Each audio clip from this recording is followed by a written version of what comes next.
The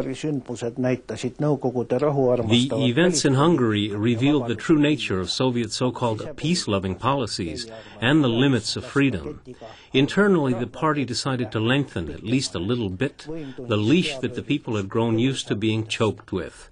The party was a little heady with the progress that had been made and set the goals of drawing ahead of the Americans and attaining communism in 20 years. The party festively declared, "This generation of Soviet people will live in true communism." Fear of death and being sent to Siberia gradually dissipated. Prisoners and deportees began returning home in numbers, and the locals were quick to make use of the concessions made in the economic and cultural spheres. People began to grow accustomed to their circumstances. The desire to survive and get ahead became hallmarks of the period. The Soviet Army doesn't pursue goals of conquest. It threatens no one. These big guns aren't meant to induce fear.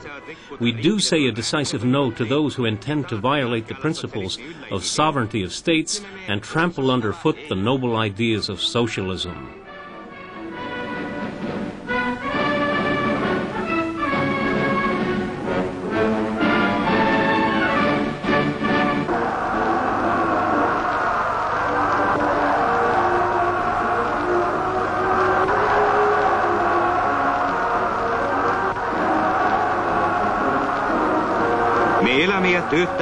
We live and work in the name of a noble goal of attaining communism. This is what our actions and our thoughts are dedicated to.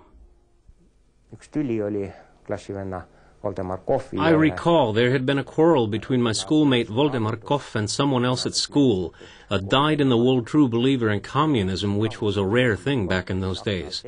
I tried to calm Voldemar down and said, shouldn't we do something to stand up to his kind?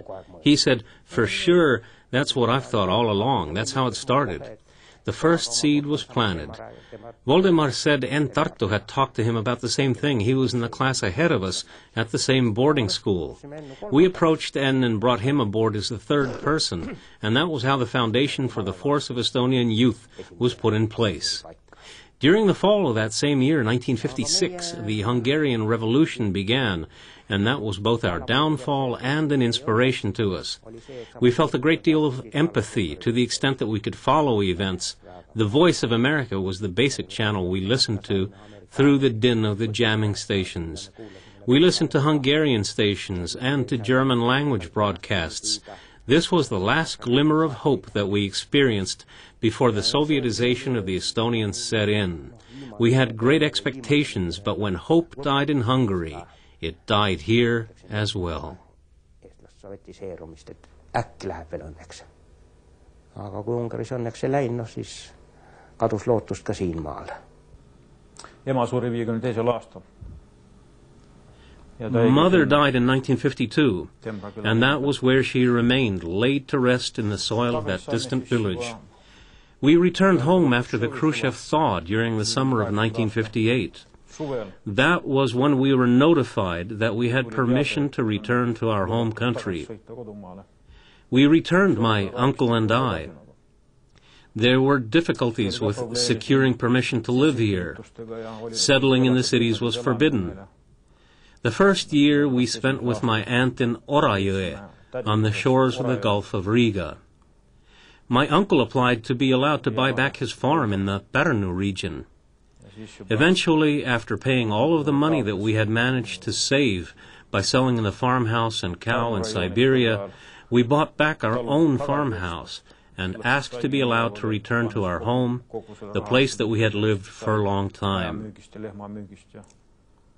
Siis ostsime omaenda talu hoone tagasi. Asusime uuesti siis sinna nagu oma põlisesse kodu elama. During the last year at the collective farm, we were paid 61 kopecks.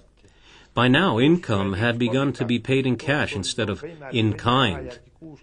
That amounted to 6.1 kopecks for every obligatory day of labor. A one-legged man lived in the next village. He said, "Even if I were to go and stand on the Tamme Bridge and hold out my hat, I'd receive more than half an egg."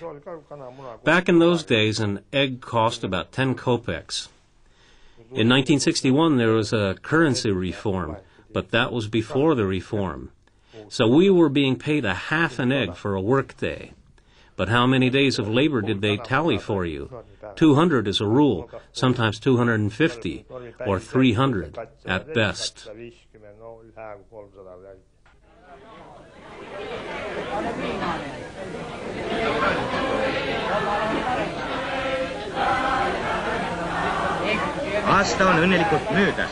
The year has ended successfully. The kolhozniks sit at the New Year's table and congratulate one another on the occasion of the achievements of their work.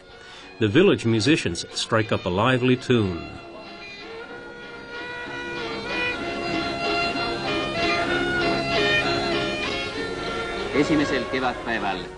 On the first day of spring, the Republic's heroes of agriculture gathered in Tallinn. Comrade Tõnurist, Minister of Agriculture of the Estonian SSR, spoke of the achievements of our socialist villages. Well, all of the paperwork for the higher-ups and all of that was genuine stupidity. Orders from above to plant. Why don't you sow? The reporting requirements were completely unreasonable. This was a true circus. The local structure had to report on a daily basis to the district to the region to the Republic. Reports on labor and statistics that had to be passed on at 5-day intervals. Was this really necessary? That's what happens when administration is centralized. Whatever Moscow ordered had to be passed on to the lowest level within 3 days. That was a big mistake. It was foolhardy to solve things at an all-union level. Each republic should have dealt with its own problems. The various means provided by the all-union structure were put to use effectively in Estonia, particularly after 1958. As the new year arrived, the system of obligatory daily labor norms was replaced at all kolhozes by a salary system, and the collective farms that had fallen behind the others were converted to state farms.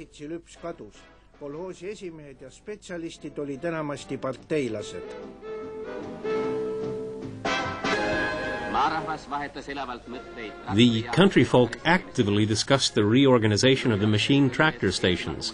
Comrade Kabin, secretary of the Central Committee of the Estonian Communist Party, spoke at the discussions.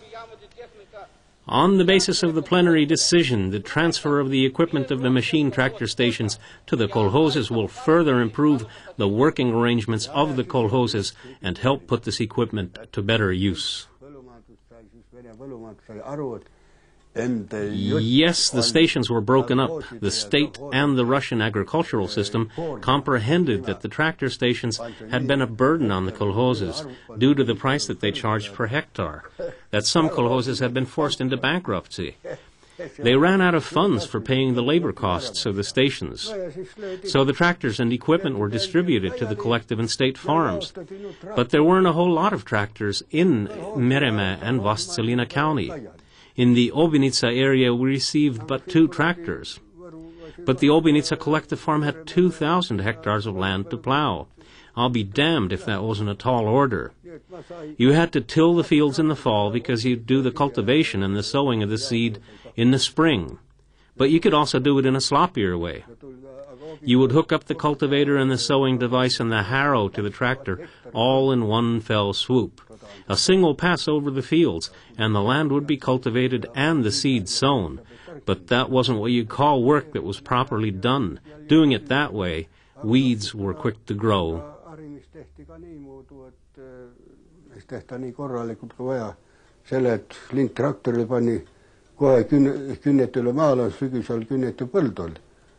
Pani kultivaatori lingile taha. Ja siis kultivaatori taha pani külvimasina. Ja siis äkki ühe korraga sõid see läbi, oli külvetu ja haritu. Aga tuues oli korralik töö. Seal hakkas väga ruttu umbrohi kasvama. The entire population discusses